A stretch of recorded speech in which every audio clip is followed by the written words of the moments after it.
ధర్మ జిజ్ఞాసులకు శుభాశీస్సులు. భగవద్గీత ఉపోద్ఘాతం గురించి మనం తెలుసుకుంటూ ఉన్నాం.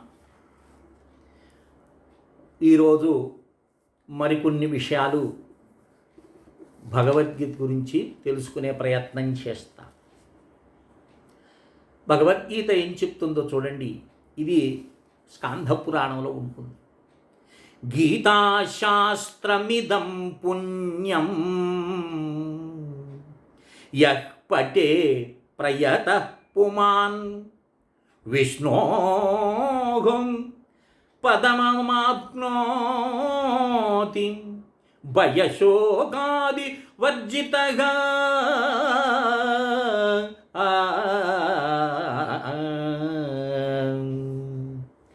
ఎవడు గీతాశాస్త్రాన్ని నిరంతరం కూడా పఠిస్తూ ఉంటారో వాడి నుండి భయశోకములు అన్నీ కూడా పటాపంచలైపోతాయి.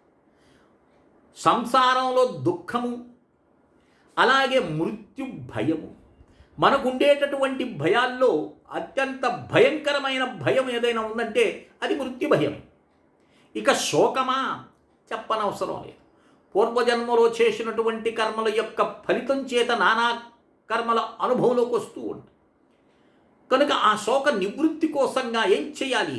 గీతను పఠించమంటున్నారు.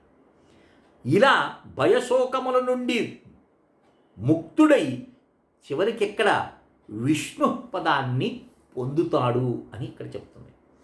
మనకు గీత గురించి కొన్ని విశేషమైన మాటలు చెప్తుంటారు. 700 శ్లోకాలని ఒకరు, 701 శ్లోకం అని ఒకరు ఇలా చెప్తుంటారు. ఇక్కడ మూలం చూస్తే మనకు భగవద్గీతలో మొత్తము కృష్ణుడు చెప్పినటువంటి గీత శ్లోకాలు, అంటే కృష్ణుడు ఉపదేశము 620 శ్లోకాలు కృష్ణుడు చెప్పినాడు. అలాగే అర్జునుడు 57 శ్లోకాలు, అది ప్రశ్నోత్తరమై ఉండదు. అంటే ప్రశ్నలు వేస్తాడు కదా, అలాంటి ప్రశ్నలు సందేహాలు అన్నీ కూడా. ఇక 67 శ్లోకాలు సంజయుడు తెలియచేస్తాడు. ఒక్క శ్లోకం ధృతరాష్ట్రుడు ప్రారంభం చేస్తాడు. ఇక్కడ ధృతరాష్ట్రుడు ప్రారంభం చేసిన ఒక్క శ్లోకం చాలా ఉత్కృష్టమైనటువంటిది.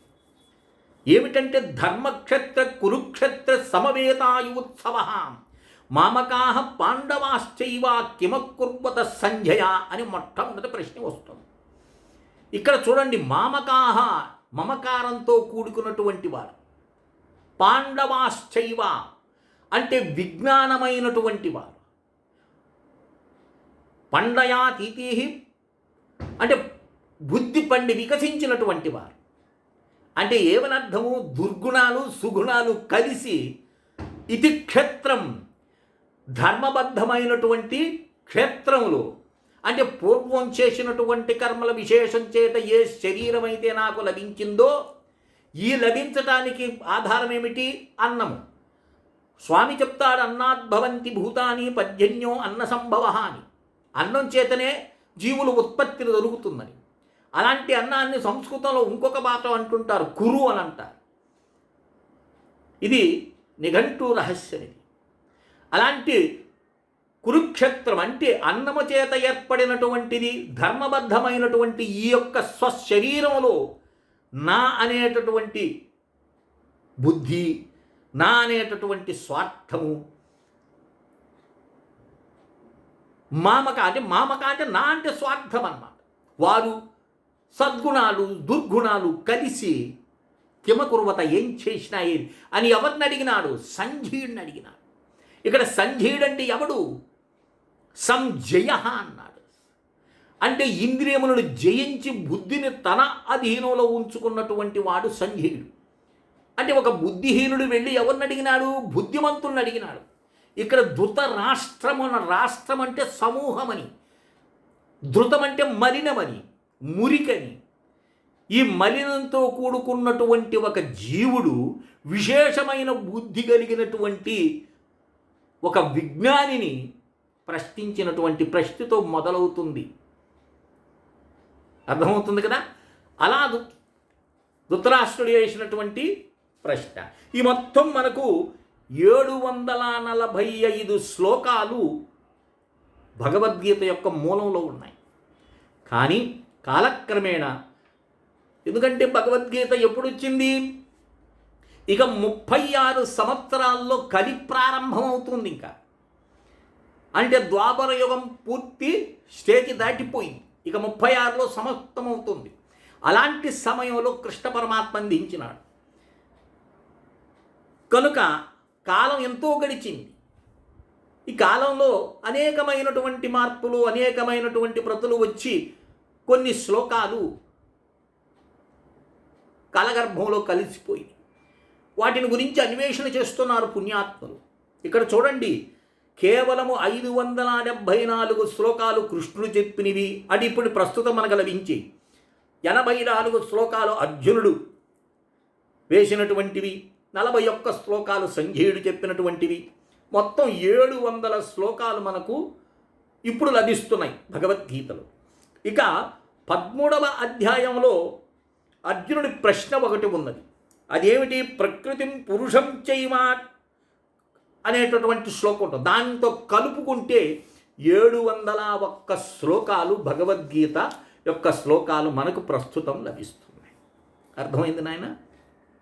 ఇక వైష్ణవ తంత్రం గీత గురించి ఏం చెప్తుందంటే, యో శృణ్వంతి పఠంత్యేవా గీతా శాస్త్ర మహన్యషయం నతేవై మానుషాజ్ఞేయాం దేవర్రూపాన సంశయ అన్నాడు. ఎంత గొప్ప మాట అండి ఇది! ఏమంటున్నాడు?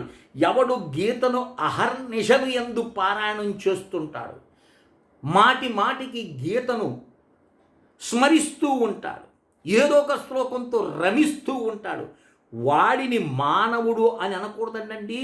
వారు ఈ భూమి మీద సంచరిస్తున్నటువంటి దేవతా స్వరూపంగా భావించాలని వైష్ణవ తంత్రం మనకు చెప్తుంది. అలాగే చూడండి, సాలగ్రామం అనేటటువంటిది ఇళ్లలో పెట్టుకోవచ్చు. కానీ నిత్య పూజలు చేసేటటువంటి వాళ్ళు పెట్టుకొని స్వామిని, సాలగ్రామం ఉందంటే స్వయంగా విష్ణుమూర్తిని ఇంట్లో ఉన్నట్టే.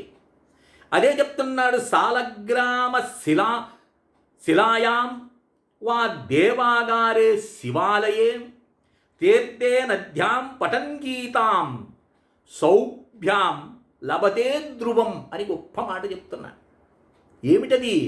ఎవడు సాలగ్రామ శిలయందు, తిరుపతికి వెళ్ళామండి, తిరుపతిలో ఉన్నటువంటి మహామూర్తి స్వరూపం సాలగ్రామ స్వరూపం అది. అలాంటి ప్రాంగణంలోనైతేనేమి, దేవాలయాలు, ఏ ఊర్లోనే ఏదైనా దేవాలయాలు ఉన్నాయి, ఆ దేవాలయాలకి వెళ్ళినప్పుడు కానీ, శివాలయముల యందు కానీ తీర్థస్నానములు చేస్తాం. మనం అనేకమైనటువంటి తీర్థస్నానాలు చేస్తూ ఉంటాం. ఇప్పుడు నేను కొంతమంది సమూహాన్ని ఎప్పుడో ఒకసారి తీసుకెళ్తున్నాను, 2-3 సార్లు తీసుకెళ్ళాను. నేను తీర్థయాత్రలు పెద్దగా చెయ్యను నేను, కానీ వెళ్ళినప్పుడు దాన్ని సద్వినియోగం చేసుకుంటాను. నాతో పాటు వచ్చినటువంటి శిష్యగణాన్ని తిరుమలలో పుష్కరంలో స్నానం చేపించిన తర్వాత ఆ పుష్కరిణి తటిపైన కూర్చొని, అక్కడ మీరు చూశారో లేదో, పెద్ద రావి చెట్టు ఉంటుంది, అశ్వత్థ వృక్షము, స్వయం నారాయణ స్వరూపం. ఇటు చూస్తే సాలగ్రామ శిలాస్వరూపం, ఒకటి తీర్థము, మరి ఒకటి దేవాలయము, ఇన్ని ఉంటాయి అక్కడ. అక్కడ కూర్చొని గీతను సామూహికంగా మేమందరం కూడా పారాయణం చేసి కరన్యాస, అంగన్యాస, గీతామాహాత్యంతో పాటు పారాయణం చేయి. మీరు వెళ్తారు, వెళితే మీకేముంటుంది? కాటేజ్ దొరికిందా, రూము దొరికిందా, లేదా గుండు చేపించుకున్నామా, లడ్డు తీసుకున్నాము, దీంతోనే సరిపోతుంది. పుణ్యక్షేత్రానికి వెళ్ళినప్పుడు అక్కడ నువ్వు చేసేటటువంటి పుణ్యం అనంతంగా పెరుగుతుంది. కనుక భగవద్గీతను ఎత్తుకెళ్ళండి, ఆ పుష్కరంలో స్నానం చేయండి, ఆ పక్కన కూర్చొని కనీసం ఒక అధ్యాయం అనేది చదవండి. మీరు 6 అధ్యాయాలు, 9 అధ్యాయాలు, 18 అధ్యాయాలు చదవలేనటువంటి పరిస్థితుల్లో కేవలం ఒక్క అధ్యాయాన్నైనా సరే పారాయణం చేయండి. ఎంత ప్రశాంతత, ఎంత స్వామి అనుగ్రహం లభిస్తుందో. వెంకటేశ్వర స్వామి ఆనంద నిలయంలో కూర్చున్నా ఎక్కడ గీతా మాట వినిపిస్తుందో ఏం చెప్పినాడు ఆయన? గీతామేచా ఉత్తమం గృహం అన్నాడు. గీతే నాకు ఉత్తమమైనటువంటి గృహం అన్నాడు. గీతను ఆశ్రయించే నేను ఈ యొక్క సృష్టినంతా సృష్టిస్తున్నానని స్వయంగా చెప్పినాడు మహానుభావుడు. అట్టి మహావిష్ణువు సన్నిధిలో కూర్చొని గీతను పారాయణం చేస్తే నీ జన్మ ధన్యం కాదు. అందుకని తిరుమలకి వెళ్ళినప్పుడు శ్రీశైలం వెళతావు, కాశీకి వెళతావు, గంగలో మునుగుతావు, చేయాల్సిన పనులు భౌతికంగా చేస్తున్నావు, సంతోషమే. కానీ భగవద్గీతను తీసుకెళ్ళి అక్కడ పారాయణించి కాశీలో 9 రోజులు నిద్ర చేయమంటారు. 9 రోజుల వల్ల ఏమవుతుంది? 9 నెలల గర్భవాసం రాదని మనకు శాస్త్రం చెప్తుంది. అక్కడ కూర్చొని గీతాపారాయణం చేసినామనుకో ఆ పుణ్యాన్ని వెలకట్టలేము. పరమాత్ముడు ఎంతో సంతోషిస్తాడు. అలాంటిది గీతని మనకు ఒక గొప్ప, ఎందుకంటే కలియుగం వండి ఇది యజ్ఞయాగాదులు చేయలేరు. ఇక్కడ ఏదో పేరుకు చేస్తున్నామే కానీ ఎరకు స్వచ్ఛమైన నెయ్యి దొరుకుతుంది. ఇక్కడ ఘృతైవై అమృత, ఘృతమే దేవతలకు అమృతం అంటున్నాడు. అట్టి ఘృతమే నెయ్యే దొరకటం లేదు. డూప్లికేట్ దాన్ని తీసుకొచ్చి స్వాహాకారం చెప్తున్నాం. మీ ఇంట్లో వచ్చారు బంధువులు, వారికి స్టోర్ బియ్యం వండి పెడతానా? సంతోషిస్తారా? స్టోర్ బియ్యం వండి పెడితే అవి కూడా బియ్యమే కదండి అనొచ్చు. కానీ వాటిని పెట్టేటటువంటి వారివే ఉంటారు. మరి దేవతలను నువ్వు లెక్కలేని కోరికలు అడుగుతున్నావు, మరి వారికి ఎలాంటి ఆహారం? శుద్ధమైనటువంటిది చెప్తారు. స్థల శుద్ధి, మంత్రశుద్ధి, ద్రవ్యశుద్ధి, ఈ 3 ఉంటేనే యజ్ఞము సఫలమవుతుంది. ఈ 3 లేవనుకోండి ఆ యజ్ఞం కేవలం మంట వేసినాం, ఏదో నెయ్యి పోసినాం అంతే. కానీ భగవద్గీత అందుకని చెప్పినాడు, ఈ కలియుగంలో దీనికి మించిన బ్రహ్మాస్త్రం మరి ఒకటి లేదన్నాడు. ఒక్క గీత ఒక్కటి చాలు నీ గీతను మార్చే, తలరైతను మార్చేటటువంటి శక్తి గీతా పారాయణానికి ఉంది.